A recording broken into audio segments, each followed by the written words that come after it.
Y'all, Wizard101's newest dungeon is finally here. I feel like we've been waiting for nearly a month for this, but yes, finally, the Liches and Legends Gauntlet is out in live realm. Now, there are several parts to this release of this Gauntlet, including a brand new pack that just made its way to the Crown Shop today. So I thought I'd make a video. Everything you need to know about the Liches and Legends Gauntlet update, how do you get the Gauntlet, what you might want to farm from it, and everything you need to know about the pack that they released with it. So starting right off, if you do want to get one of these packs simply for free, there is a code that you can redeem on the website. You can use code legendary lich, I don't know, whatever, it's on the screen. But by doing that, you do get gifted a free pack, and what's really cool about this pack is it drops the exact same stuff that you could actually farm the Gauntlet for. Now this pack, just like many other Gauntlet packs, is really cool because it has like an inbuilt pity system. So let's say you open this, you know, me personally, I would want gear. Now, I didn't get any real gear. Like, this deck, probably not something I'd farm this Gauntlet for. But what you might notice is that I got a first edition rulebook. And this is like the pity reagent for the Liches and Legends Gauntlet pack. And what you could basically do if you open up enough of these packs and just don't end up getting what you want is you'll accumulate these reagents. And then if you go to Lloyd Fallingwater in the shopping district and go to his recipe shop, you could actually use those exact reagents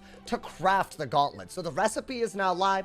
The pack that drops of reagents that you would need to craft the Gauntlet is now live. And I think the way they've done this is the way they've done literally every other Gauntlet. So there's like 3 tiers of reagents that you can get from the pack, and they go in order of rarity. So the first edition rulebook is the most common reagent, and as you get a lot of these, you'll get probably a lot more than 20 just for opening a few of these packs. You can transmutate them into second edition and third edition rulebooks.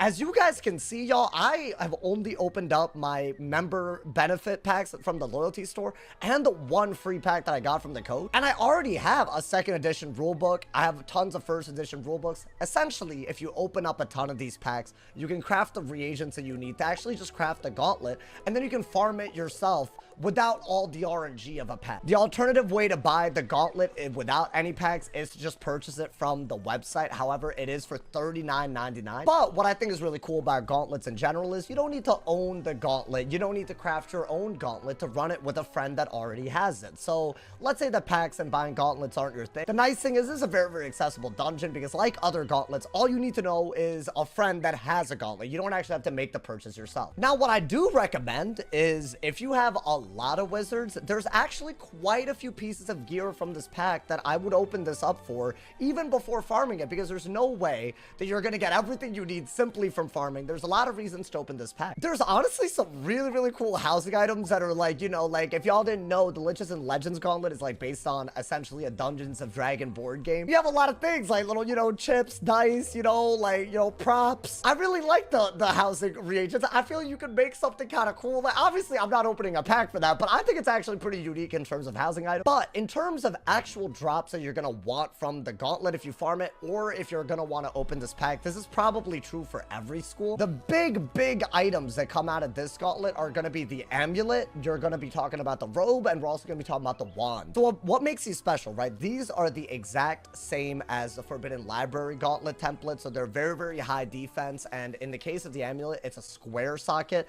the best square socket amulet in the game. What you'll notice compared to circle socket amulets that exist, right? You'll have more resist and more HP. I also really think the item cards, like that little trap aura, that is a big deal, whether you have the spell learned or if you're trying to use it with multiple copies in PvP. I would argue the robe is also better than the Forbidden Library Gauntlet because it gives a brace instead of a dispel, which is relatively useless. And once again, what you might notice is compared to most offensive setups that exist in the game, yes, you do have to give up shads on the robe. You have to give up shads on every piece of gear, but the robe is the best trade-off. But in return, you actually get some really useful stats like health, resist, and that brace item card. In my opinion, if you can get away with not running 4 pieces of gear that gives shads, this might be the new best robe in the game. Another super notable part of this, right? Let's say that you're, you know, like you want to run something a little bit more defensive in nature by giving up shads. Let's say that the robe isn't the direction that you want to go, especially because the robe gives 2 sword pins and you want more power pins. That's very normal. The alternative is that you can give up shads on a wand, and it's basically like a square socket wand, so I would argue the best socket you could possibly get on a wand, and it's like a slightly more offensive version of the staff that you can get from the Selenopolis update. Also really, really good, worth having as an option, but also real contender for some of the best gear in the game. In PvE, I think this is a new best wand, because compared to the highest damage wand, you're giving up just a little bit of damage, but you're getting a square socket. I think the item cards are also really, really cool. I think star shields and moon shields, that's a rare thing to have. Now keep in mind, however, that the wand that drops specifically from this pack, all of these give off-school wand hits. Now, in my opinion, off-school wand hits, they're just not as good as same-school wand hits. So I wouldn't open the pack for this unless you actually have access to the Gauntlet, because you can actually craft these into same-school wand hit wands once you do the Liches and Legends Gauntlet.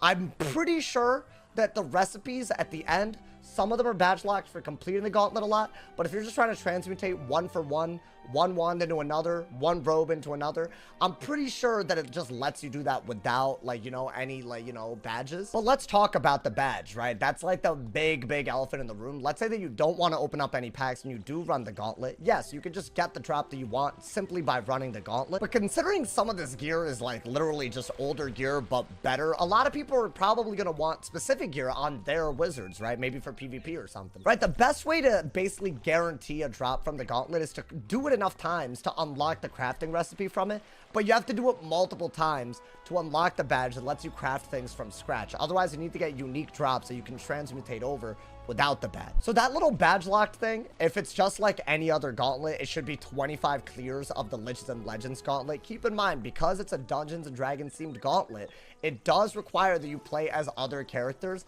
We didn't really get to really test out the whole teamwork concept of it in test realm because there was a lot of glitches with multiple people running the Gauntlet. But I think as someone who literally ran it solo with the other 3 people being like computer generated, it was very difficult to like speed run it. But I think if you have a few people that are doing it, you know, with you, and you know you have a plan and you understand your forms essentially well, then yes, it'll be a lot easier. But it is like a polymorph fight. To get those 25 clears for the badge, there is going to be a lot of teamwork necessary. The good news is, because you essentially polymorph into something, you don't really need to go in thinking about your gear and deck setups. You barely need to be prepared. I'd say this is one of those gauntlets, you just run a lot, you'll get better at it as time goes on. All in all, as long as, you know, the recipes and everything work, you know, like the pack is actually dropping at a fair rate, which I guess we'll see, but I guess most of these packs aren't terrible if there's a gauntlet you can farm it for. All in all, I'd say this is easily the best part of the spring update. I actually had fun with the Liches of Legends Gauntlet. I know a lot of people like